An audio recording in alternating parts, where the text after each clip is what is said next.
Okay, we're gonna count together how many books are about to be in this haul. 1, 2, 3, 4, 5, 6, 7, 8, 9, 10, 11.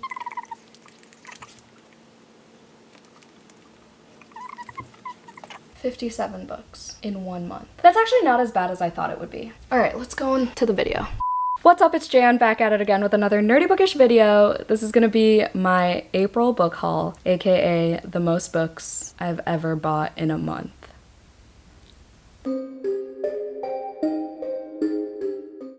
So, April, as some of y'all have heard, was one of the worst months, once again, for the second year in a row. Just mentally and lifely, just like personal things, okay? Obviously, not gonna talk about on the internet, and probably never will, but retail therapy really got me this month. Just every time I was in a bad mood, which was pretty much every other day, even if it was just like, not even a wave of sadness, just like a hint of sadness, I bought a book, or 5, you know? I'm like kind of nervous. I'm like really nervous. I'm sweating a lot, not only because it's like 80 degrees outside, but it's also hot in my apartment. The AC is not on because it's loud. But also I know people get weird about these hauls sometimes, like, and I feel the need to justify things, and I don't know why, because it's my money. I can do what I want with it, but like still, I'm not gonna say the total number in terms of like amount I've spent in April because that would just be excessive. I will say that I got a decent amount of gifts from publishers or subscribers, as well as a lot of these were not full price. I use Pango quite a bit. I'm actually a Pango ambassador. So if you've never used Pango and you want to save some money on your first time using it, you can use my code JAN for $5 off a $20 purchase. So there's that. My Pango and referral link are down below. If you want to see my listings as well, my Pango's there. I also have read a handful of these already. So let's just get on into it because I am kind of on a time crunch and I have 57 books to talk about. I do work hard for my money. I don't know why that needs to be said, but I want to say it just to like get that out there that like who cares? It's books. It could be drugs, okay? That's what I always say, like it could be drugs. But yeah, April was a rough month and it shows through my book buying receipts.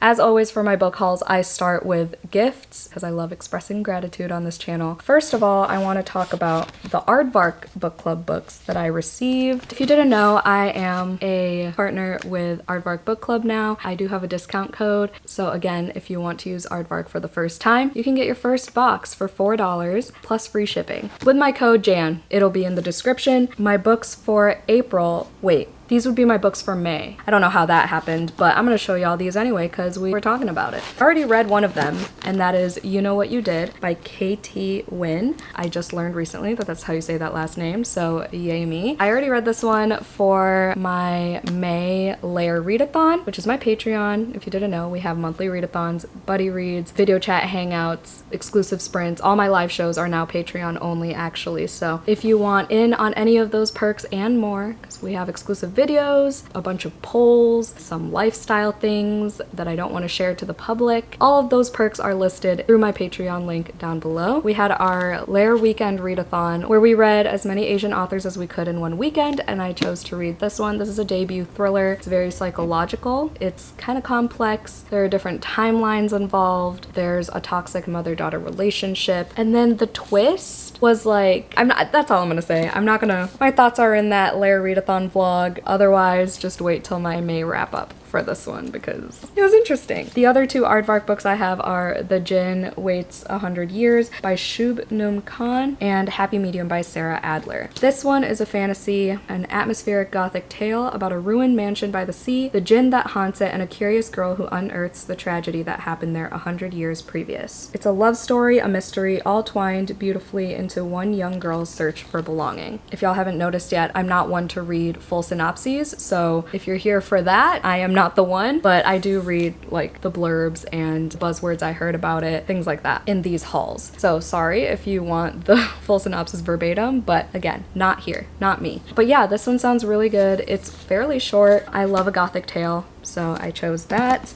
And then Happy Medium just sounds so freaking cute. I just love this cover so much. This is one of my favorite romance covers of all time because there's a ghost and a goat. And then her outfit is like very me. It seems like we're in a small town. A clever con artist must convince a skeptical, sexy farmer of his property's resident real-life ghost if she's to save them all from a fate worse than death. I've read that blurb so many times and it gets me excited every time. I just need to read this already. It's just quite long for a romance, which is fine with me. It's just, I don't know why I haven't been picking it up. You know why? Maybe it's because it's hardcover and I usually like my romances in paperback. God, I love the buttery matte covers of Aardvark. This will be my next Aardvark read. Mark my words. I just have to make time for it. This is a 5-star prediction. Like, come on, it's so cute. Okay, I need to move on. I need to be quick. The next one is called The North Wind by Alexandria Warwick, and this was actually gifted to me by Jayla from Lala Loves Lit, who is actually the editor of this book. It's her first acquisition, and I'm so proud of her, and she also kindly sent me an ARC, because this just came out yesterday, actually, at the time I'm filming this. It came out May 21st. I haven't read it yet,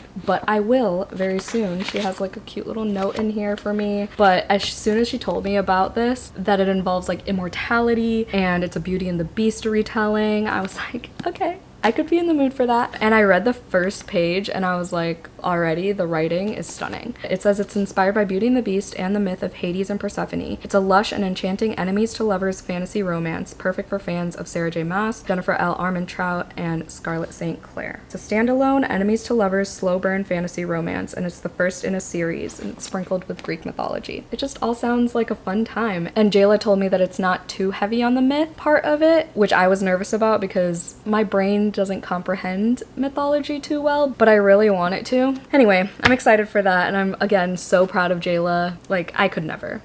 Another ARC I received was from Tor. They sent me Asunder by Kirsten Hall. This says it's Sabriel meets For the Wolf. I don't know what Sabriel is. Sabriel? And it's a standalone. It says we choose our own gods here. Our main character is a death speaker. There's an eldritch being who has 3 faces and 100 wings and is very unforgiving. She pays the rent by using her abilities to investigate suspicious deaths around the troubled city she calls home. When a job goes sideways and connects her to a dying stranger with some very dangerous secrets, her entire world is upended. I just love books that center around death in like unique ways, as you can see with like immortality and then like the medium and then a death speaker. Like, there's a pattern here. But this one comes out in August, so do look out for this. I haven't started it yet. I'm very intrigued by the premise. The next ARC I received was The Z Word by Lindsay King Miller, and this is from Quirk Books, and this already came out on May 7th. It's a found family coming together to fight corporate greed, political corruption, gay drama, and zombies. Our main character is a chaotic bisexual named Wendy and is trying to find her place in the queer community in Arizona after a bad breakup. Packed with action, humor, sex, and big gay feelings, The Z Word is the queer zombie land you didn't know you needed. I haven't read too many zombie books. Maybe one, I don't even know, but this sounded so fun. I'm here for it, and I love this cover. Like, I love like color blocking.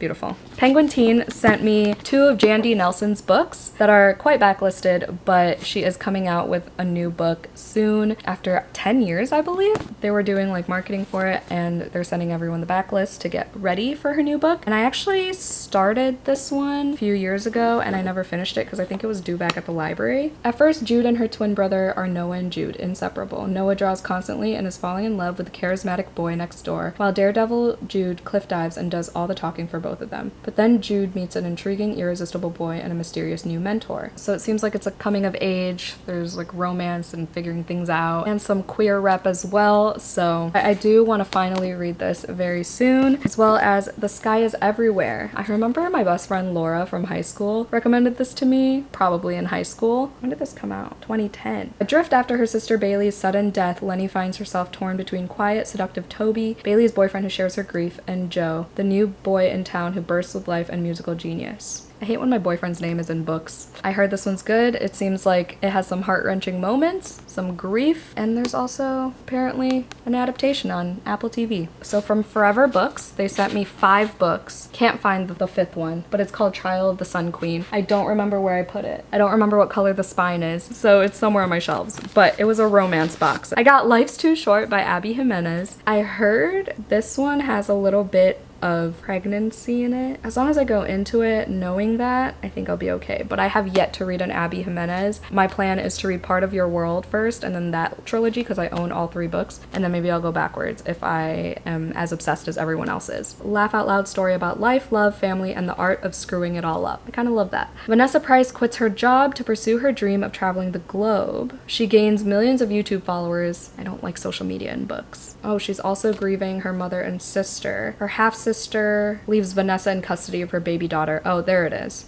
Okay, there's the baby thing. She meets a hot lawyer who is the secret baby tamer.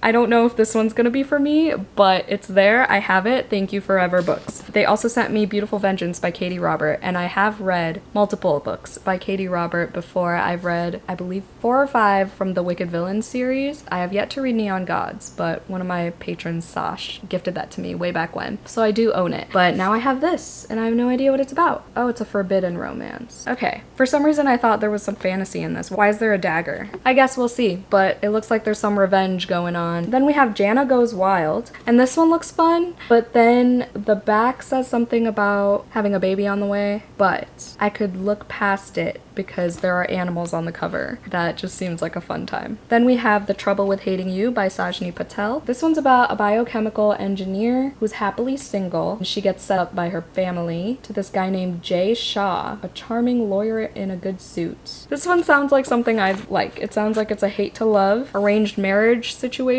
I could get behind this one. Next, we have a gift from one of my vampies, which is what I call my patrons, my vamps, from Kirsten. She says, I'm sorry, things have been hard lately. Wanted to get you a little something to cheer you up. The synopsis sounds so freaking creepy. I hope you like it. She got me Garden of Earthly Bodies by Sally Oliver, and I just love this cover. I've heard this is a little bit confusing though. It says, an exquisitely eerie and unsettling speculative novel that grapples with questions of trauma, identity, and the workings of memory. And anything with memory really fucks with my head. But I love reading about it because it fascinates me. I have high hopes for this one. Thank you, Kirsten. She is the Reading Nim on YouTube. I will link her channel down below. Next, we have another gift from another vamp. Brienne says, I hope you are having a good day, and if not, I hope this gift makes you smile. And that is just so sweet. Everyone in the lair is just so sweet, so kind, so good to each other, and I work really hard to curate that and maintain that energy. We're always on the Discord saying good morning to each other and like hyping each other up, hearing each other out with ranting about anything in life. I just love my lair so much. Brienne got me the Burning Witch. I also have the House Witch from one of my other patrons, Ashlyn. I don't know if this is a companion series, but I know this is the first in another series as well. But they're the same author and the same type of cover, so I don't know. I think the House Witch is what you're supposed to read first. Let me know if you know. I'm excited for these cozy, fantasy, witchy books. All right, so let's just go on into the rest of the books that I spent my money on. Okay, first we have Eric LaRocca's newest release, The Skin Was Once Mine and Other Disturbances. I was supposed to read this last month. I didn't. But this is another story collection by Eric LaRocca. I love this author so freaking much. I haven't like actually really looked at it, but their writing is just so, I don't even know, it's just phenomenal. I don't even know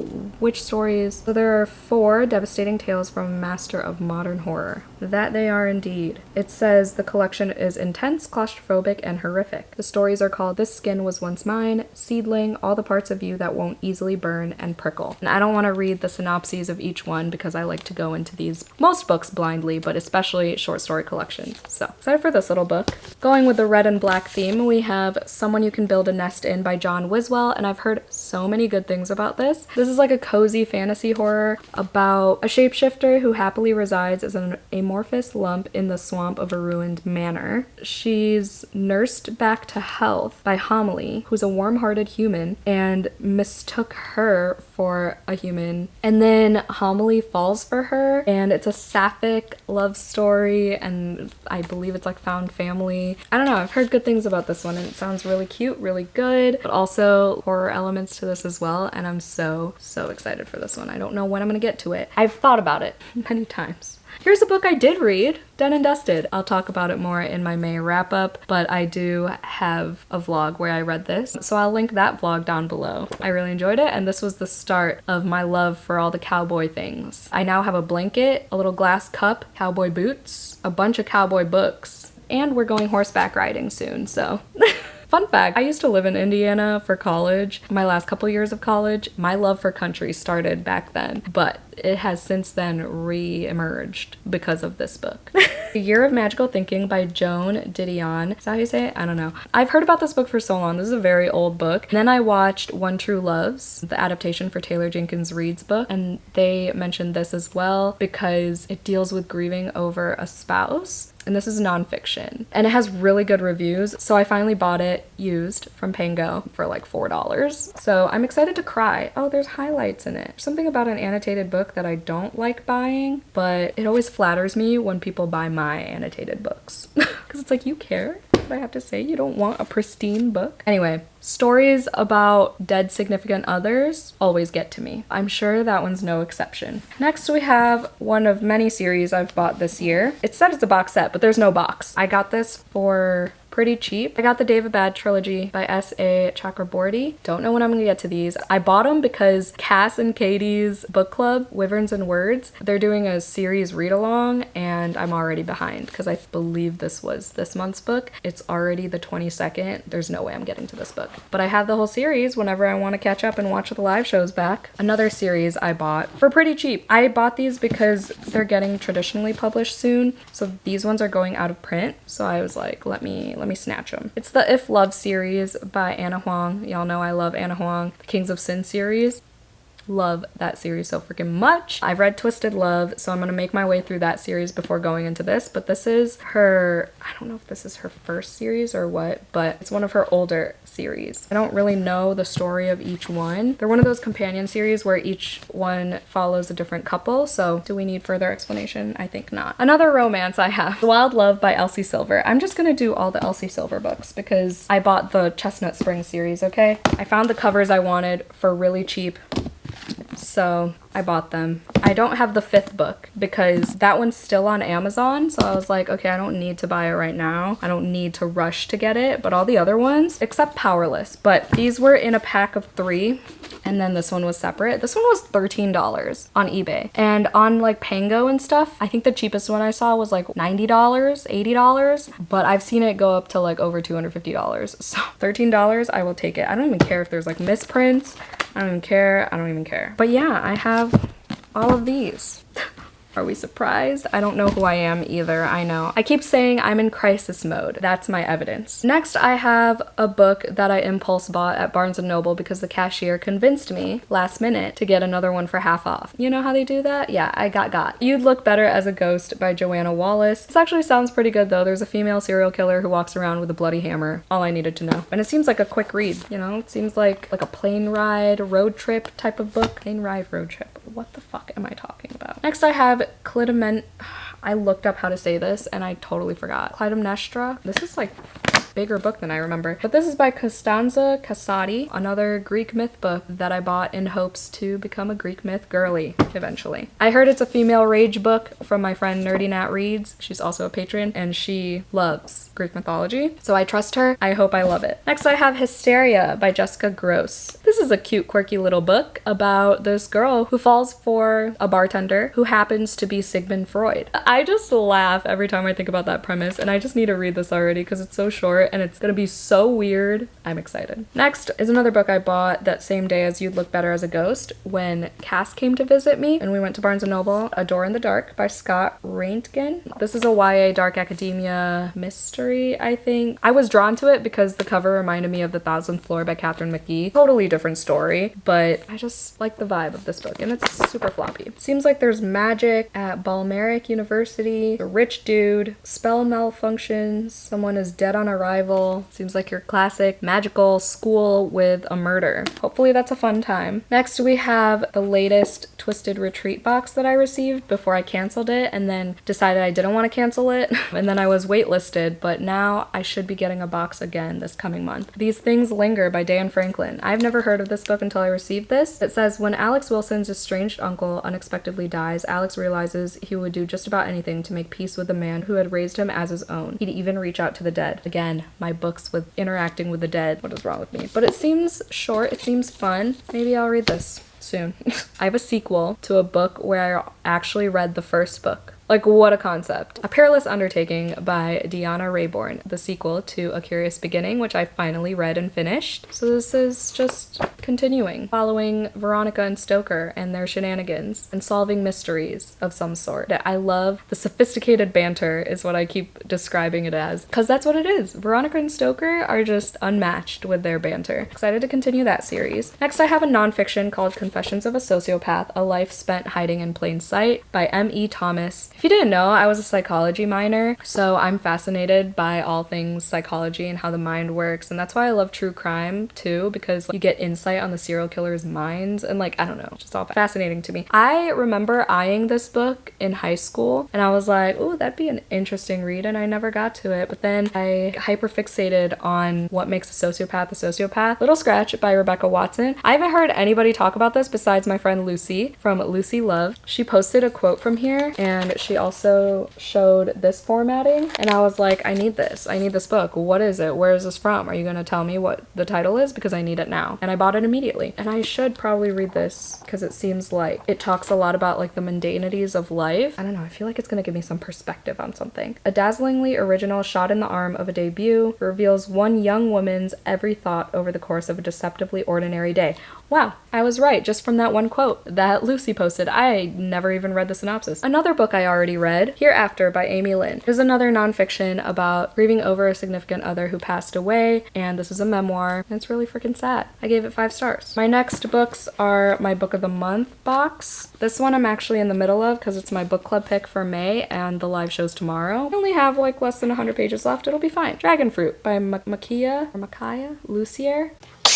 This has sea dragons and animal companions and Moana vibes. There's tattoo magic, which is my favorite part of the book. She needs to find this dragon egg to like help save someone's life or like heal someone. Basically, she has a mission to do all this, and she goes on this journey with her childhood friend. I'll link the live show down below. It's the last public one. And then we have A Short Walk Through a Wide World by Douglas Westerbeek. This was compared to The Invisible Life of Addie LaRue, so of course I immediately hit add to cart. It takes place in Paris, 1885, and it charts the incredible, adventurous life of one woman as she journeys the globe trying to outrun a mysterious curse that will destroy her if she ever stops moving.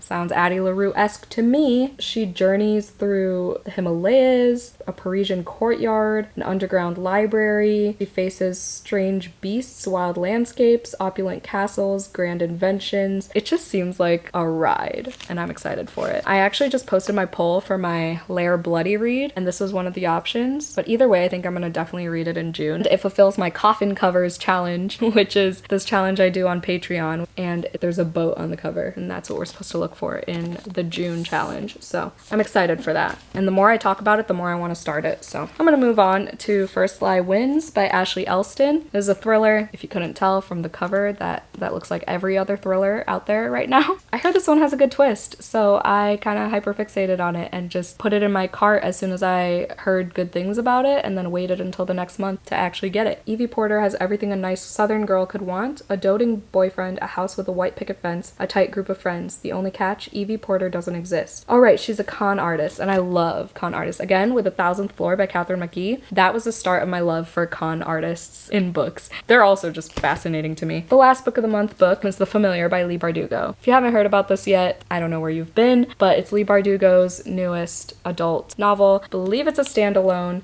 and I've heard really good things about it. It's set in the Spanish Golden Age. There are curses, there's some sort of magic. I can't remember what kind of magic it is. From what I remember, it's about this woman who is at this like super religious town. Anyone who goes against it in any way basically dies. Our main character is Jewish, which does not align with the town, so she's just trying not to die. So she has to figure that out. And that's kind of all I want to know. It kind of reminds me of Handmaid's Tale in that sense, that like they kill people if their values and beliefs don't align. So I wonder if this was inspired by that. Next, I have another nonfiction, a true crime book that I bought on Indie Bookstore Day, and Joey and I went to this indie bookstore, and I was like, I want to support, even though I found this on Pango, I was like, let me buy it full price to support an indie bookstore. But it's Lady Killers by Tori Telfer, Deadly Women Throughout History, and there are illustrations in it as well. And I just love learning about serial killers, but especially female serial killers. I just want to learn. I just want to learn about everything. Next, we have a special edition that I found for pretty cheap.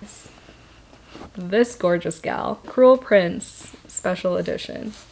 Just I found it for cheaper than Amazon's price, so worth it. Worth every penny. I love The Cruel Prince. I gave the first one 5 stars, and I read the entire series in a weekend. I will link that vlog down below because it's one of my favorites. And I want to do that for another series again soon, so if you have any that you want me to try to read in a weekend for a very short amount of time, please comment down below. I definitely want to do The Hunger Games because I've never read The Hunger Games yet. I have The Raven Boys, Shadow and Bone, something like manageable though, like not the Poppy War trilogy. Speaking of, I do have the Poppy War trilogy. First one, Poppy War. I am currently almost 300 pages into and I'm loving it. And I know this is going to be a 5-star book. It's probably going to be a 5-star trilogy because R.F. Kuang can do no wrong. She's just incredible in so many ways. I just bow down to her. I admire her brain so much. Like, I can't even fathom being that intelligent and that talented. I sold my signed hardcover edition because I wanted the paperbacks. It was signed, but it was like personalized for someone else, so I was just like, whatever. But it sold within like an hour of me listing it on Pango. Okay, just a few books left. So we have The City of Stardust by Georgia Summers. This is one that I saw at the indie bookstore, but I found it for way cheaper on Pango. On the back it says, curses are made to be broken. I also love curses in books, if they're good ones, if they're like unique ones. And I just couldn't pass up this cover and these end pages. The one I saw though had a key foiled onto the naked cover, so I don't know what that's about. There's a cost to survival, Violet Everly. It is just a matter of fine-tuning the price. She has to find her mother, and her hunt leads into a seductive, magical underworld of power-hungry scholars, fickle gods, and monsters bent on revenge. It just seems magical, whimsical, maybe something I have to be in a very specific mood for. Next is The Librarianist by Patrick DeWitt. This is one that I found used at one of the bookstores that Cass and I went to. This just sounds so wholesome. It's about an old man. He's a retired librarian, lives in Oregon in this mint-colored house. He goes on this daily walk. It just sounds so wholesome. Celebrates the extraordinary in the so-called ordinary life and depicts beautifully the turbulence that sometimes exists beneath the surface of serenity. It just sounds like a beautiful book. It kind of reminds me of A Man Called Ova by Frederick Bachman, and I love those like cute, quaint, as Cass would say, little wholesome, mundane vibes. I don't know what I'm saying anymore. I have high hopes for that one. Here's one that I bought at the horror bookstore that Joey and I go to all the time. I got Toad by Catherine Dunn. This was in the like unhinged women section, so I was like, okay, yes please. I actually don't remember what it's about though. It's getting darker. Why is it getting dark? Another one about a character who lives a mundane, ordinary life. She spends her days alone at home, reading drugstore mysteries, polishing the doorknobs, waxing the floors. Her only companions are a vase of goldfish, a garden road, and the door-to-door salesman who sells her cleaning supplies once a month. I've just been in the mood for this type of literary fiction. I just haven't gotten myself to pick up another one. I think this will be one of my next near future reads in that genre. This one I can't stop staring at. I bought this when Cass visited as well. Where the Dark Stands Still by A.B. Poranek. And like everyone talks about how gorgeous this cover is, but I really didn't know until I saw it in person. It's literally shining, glistening. This is about like some spooky woods. There's a deal with the devil, I think. There's a fast-food bargain of some sort, and that's really all I needed to know. People compare this to Howl's Moving Castle, which doesn't do anything for me personally, but there's that comparison for you if that entices you. I think about this book like once a day. I'm not even joking. I just need to read it already. The Cartographers by Peng Shepherd. This talks about cartography, people who draw maps, aka Cass. I keep mentioning her. I think there's some sort of like magical realism to this, or like a mystery. It says perfect for fans of Joe Hill and V.E. Schwab. It's an ode to art and science, history and magic, a spectacularly imaginative modern story about an ancient craft and places still undiscovered. And it's by an Asian author. I feel like this one's one of those underrated books that was a book of the month pick at one point. Not a lot of people have talked about this. Then I have The Gathering by C.J. Tudor, which is a vampy thriller. This is another option I chose for our potential June bloody read. This is set in Alaska. There are vampires involved, and that's really all I needed to know. I'm gonna read it soon because I love vampires. Next, I have another book I read already. I actually finished this yesterday. Funny Story by Emily Henry. Spoiler for my vlog, I gave it 5 stars. I love them. This is my second now in my ranking for Emily Henry books. I say my ranking in that vlog that's coming up, so look out for that if you're curious, but this is now second. We've got Daphne and Miles. They start living together after their significant others leave them to date each other. So they basically swap partners. Our characters have so many traumas, such in-depth in-depth backstories, which I always appreciate in romances, and Emily Henry does it so well. And I have 2 more. Another one I found used when I was with Cass is The Atlas Complex by Olivia Blake. It was $8, fairly recent release. There's still the Target sticker on it. I've read the Atlas 6, but I haven't read the second one yet. Have the arc of it because one of my subscribers sent it to me. Christina, thank you. Still haven't read it, but I have the third one. I haven't heard good things about the conclusion of this trilogy, but that's okay. It was $8. And then the very last book in this haul, we are here, my dudes. The Will of the Many by James Islington. I want to say it's Islington, but is it Islington? I don't even know. When am I gonna read this? I don't know. It's like dark academia, fantasy, mystery. I've heard good things. It feels like something I could definitely get lost in many ways, because I'll probably be highly confused. I've heard it's easy to, like, once you're in it, you're in it. That type of book. I know I didn't really say too much about it, but it says, at the elite Agaton Academy. Ooh, Agaton Academy. It's fun. A young fugitive uncovers layered mysteries and world-changing secrets in this new fantasy series. It's gonna be a trilogy. God, this is a heavy book. It looks like someone's like going undercover to solve a murder, to search for an ancient weapon, and to uncover secrets that may tear the Republic apart. So another type of like con artist-y, I guess it's different. It's more like a spy. I don't know. Hopefully that's a good one for me because it's a big boy. Okay, that is all. That is everything. I hope you enjoyed this haul. Let me know if you're excited for any of these books as well, or if you've read any of them and which ones I should maybe prioritize, or which you want to see me read sooner rather than later. If you made it to the end of this video, put any of the money emojis once again, because I spent a lot of it this month, and mark my words, it's not gonna happen again this year. I'm cutting down. I'm still buying a lot of books, but I'm also getting rid of a lot of books this year. I've been pretty good at unhauling pretty regularly. We're gonna fix this problem. Slowly but surely, okay? Definitely not all at once. Thank you so much for watching. Hope you had a vampy day. Don't forget to do some self-care, and I'll see you in my next video. Bye!